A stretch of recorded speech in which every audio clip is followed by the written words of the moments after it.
अनिल देशमुख ने किसानों के मुद्दे पर सरकार को घेरा है। खाद की कमी, कर्ज माफी और हिंदी थोपने को लेकर उन्होंने मुख्यमंत्री देवेंद्र फडणवीस से जवाब मांगा है। काही भागात महाराष्ट्राच्या, विदर्भाच्या काही भागात पावसाची सुरुवात झाली आहे।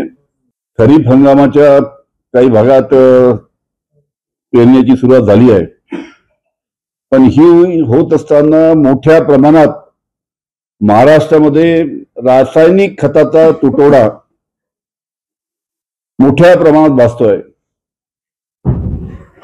आज शेतकऱ्यांना डीएपी खताची आवश्यकता आहे, युरियाची आवश्यकता आहे।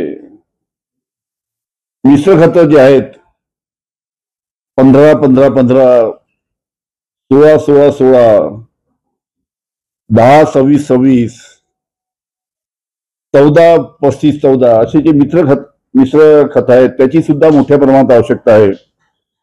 पण हे सर्व खताचा पुरवठा ज्या पद्धतीनं राज्य शासनाकडनं पाहिजे तसा पुरवठा नाही आहे।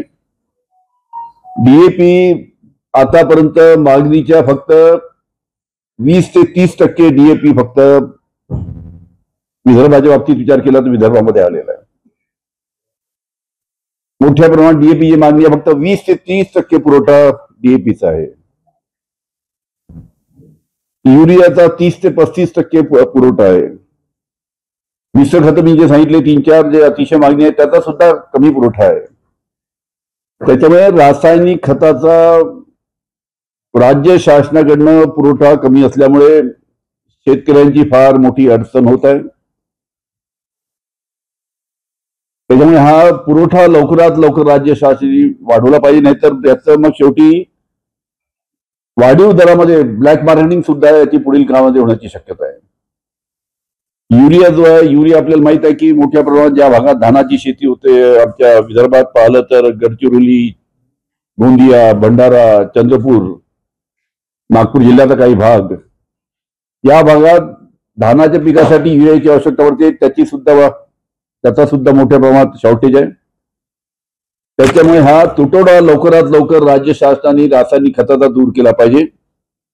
आणि त्याचबरोबर ज्या भरमसाठ किमती या सर्व रासायनिक खताच्या वाढल्या आहेत, जवळजवळ जे 14-35-14 जे रासायनिक मिश्र खत आहे त्याची जवळजवळ 300 रुपये त्याच्यामध्ये वाढ झाली आहे। तुमचं 16-16-10 मध्ये 250 रुपये झाली आहे। तुमच्या 10-26-26 मध्ये 200 रुपये वाढ झाली आहे। त्याच्यामुळे खताच्या किमतीमध्ये सुद्धा मोठ्या प्रमाणात त्याच्यामध्ये वाढ झालेली आहे। पहिले शेतकरी अतिशय अडचणीत आहे। राज्य शासनाने सांगितलं होतं की आम्ही कर्जमाफी करू, देवेंद्र फडणवीस यांनी सांगितलं होतं आम्ही कर्जमाफी करू। आता देवेंद्र फडणवीस पुन्हा मुख्यमंत्री झालेत, म्हणून त्यांना विनंती आहे की त्यांनी दिलेलं आश्वासन लवकरात लवकर पूर्ण करावं, कारण की शेतकरी अतिशय अडचणीत आहे। आणि या अडचणीच्या काळामध्ये जर त्यांची कर्जमाफी केली नाही, त्यांना रासायनिक खत उपलब्ध करून दिलं नाही, रासायनिक खताच्या किमती त्या निमित्तानं ज्या वाढलेल्या त्या कमी केल्या नाही, तर अजून शेतकरी मोठ्या प्रमाणात अडचणीत जाईल आणि मोठ्या प्रमाणात त्याच्यामुळे पुढील काळामध्ये आत्महत्या होऊ शकतात। याच्या बाबतीत राज्य शासनाने लवकरात लवकर पावलं उचलली पाहिजे। रासायनिक खताचा पुरवठा व्यवस्थित केला पाहिजे आणि रासायनिक खताच्या किमतीमध्ये वाढ झाली आहे ती कमी केली पाहिजे।